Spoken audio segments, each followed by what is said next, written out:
What choices that you see people making with their lives that you would never make, posting every aspect of their lives on social media, and then getting upset when they see and hear an opinion they don't like. I get more upset no one cares, Lamau. I have very strong opinions you will not like about you and your comment. Hope this helps, lol. And I was having such a good morning too, lol. Staying with a partner you hated. I know so many people who married people they just kind of kept dating but couldn't stand. I don't know why you legally attach yourself to a person you genuinely disliked out of convenience or routine. Rather be single forever than stuck with someone I didn't like. X 1000. Being single ain't all that bad. My Mill hates her husband. She's so mean to him and talks over him constantly. It's clear she thinks he's not her equal. I don't understand why either of them stay. I think both of them got together young and now they just believe themselves to be stuck. Same with my Mill too.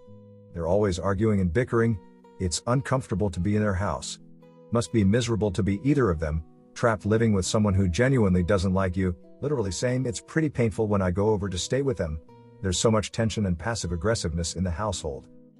Hey, these are my parents. Completely warped my view of what a healthy relationship is and is something I mightily struggle with. Yeah, that's difficult, because you pick up their habits and behaviors thinking it's normal, and you don't even realize you've adopted unhealthy traits. When I went to my Mills for the first time and they were arguing and yelling at the dinner table and no one else but me looked around or found it strange, that's when I should have known that for them this is normal. Something I thought was a big fight and would have been completely shocking to see my parents do, is a daily occurrence for them. I don't have advice for you other than to keep your head up and try to visit other people's families and see how they interact. It'll probably be quite surprising in ways you don't expect. And be open to reviewing your own behavior too.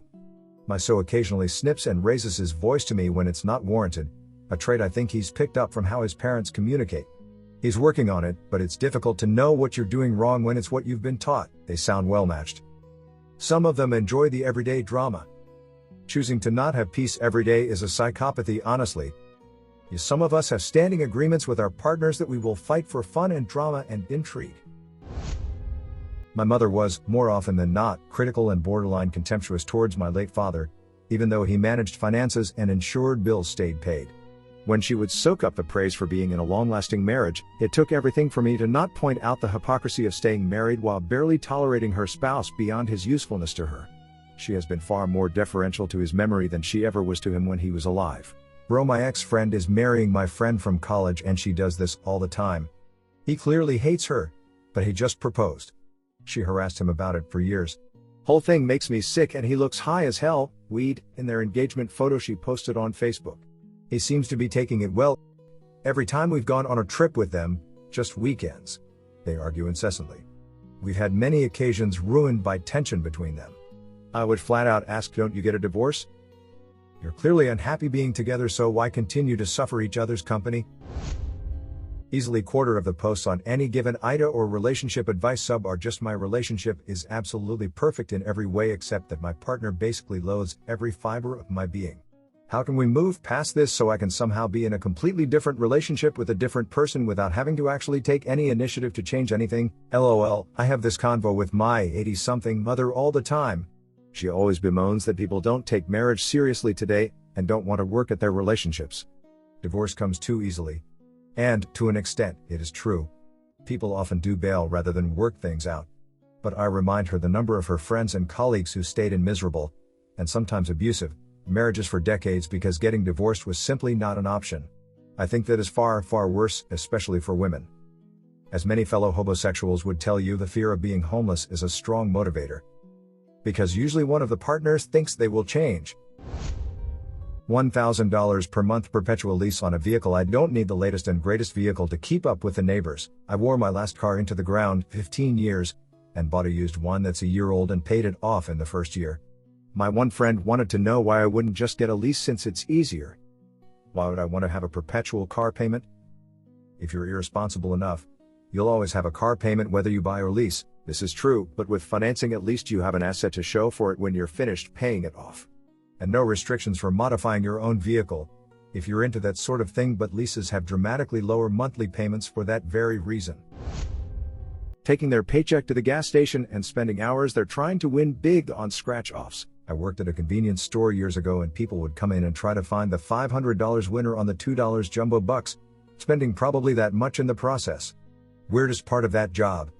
I got to sell a car wash to Amanda Burse, who played Marcy on Married with Children, though that was kind of awesome.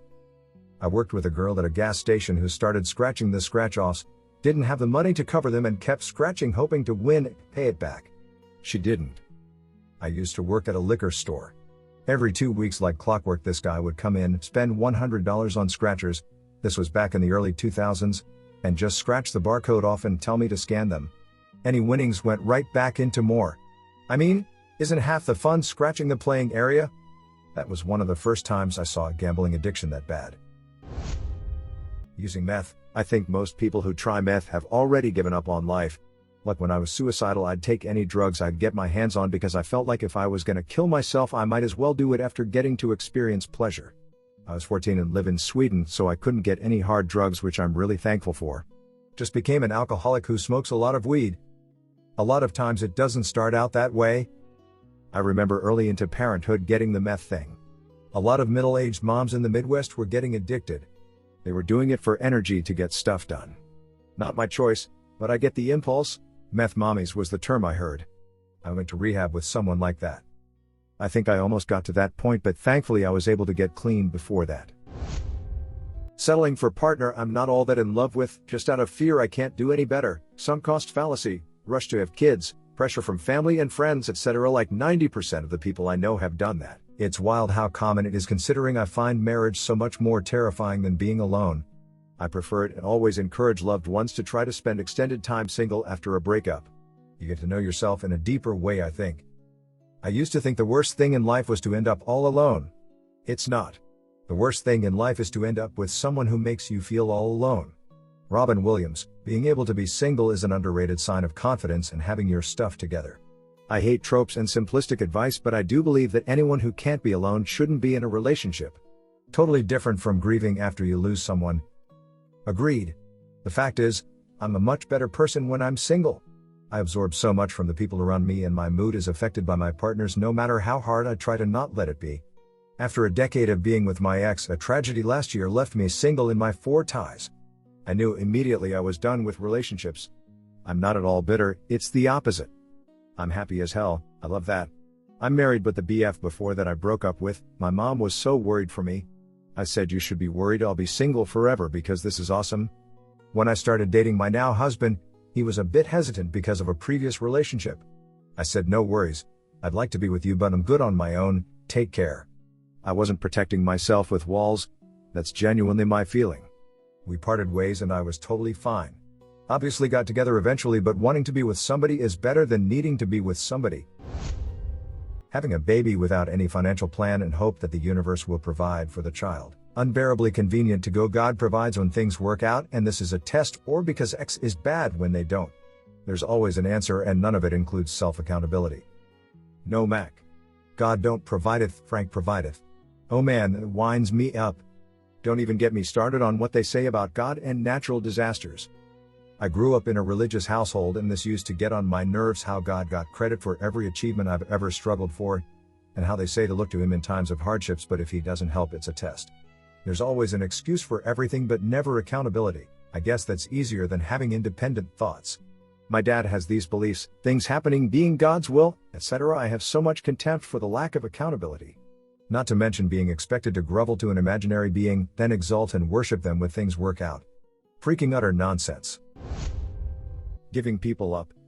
Letting people down, the most subtle rickroll I've been subjected to in a while. Agreed. Subtle rickroll. They've got a gift. Rick never diddled any children either. Let's give it up to Rick for not rolling any minors. Freak ya.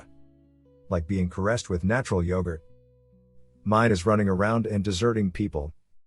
How about making them cry and saying goodbye? What about telling a lie and hurting them? I'd never do that.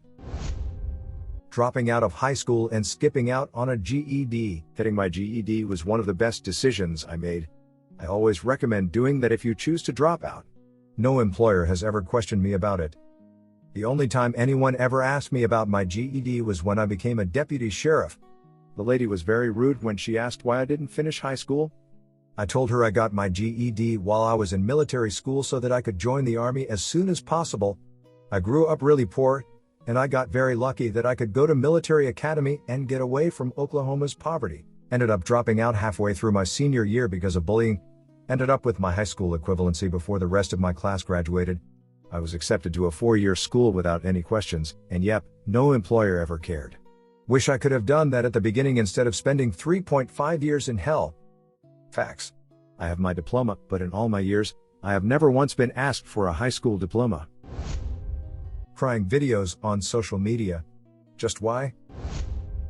Face tattoos. Not pursuing individuality. Being a billionaire and not making the world a better place. You probably don't become a billionaire if you have any altruistic traits. Shopping is a hobby, right? I can't believe how many people are out shopping all weekend every weekend. And that's on top of what they're doing online. So much of my family from the South spend their free time at Walmart, Kohl's, and Target every weekend, without fail. Just to browse and shop. Even when they don't need to anything. It's mind-boggling to me. I love shopping, but even when I find something I like, I prefer to take a picture and keep it in mind to make sure. Just walking around the mall and looking at things is fun, and an exercise. But some people genuinely just have a shopping addiction. Constantly on Amazon or whatever website on top of going out to purchase tons of things they don't need. What's the point? Quitting a job without another lined up, not in this economy. My niece just bought a house a few months ago and also just rage quit her job a few weeks ago.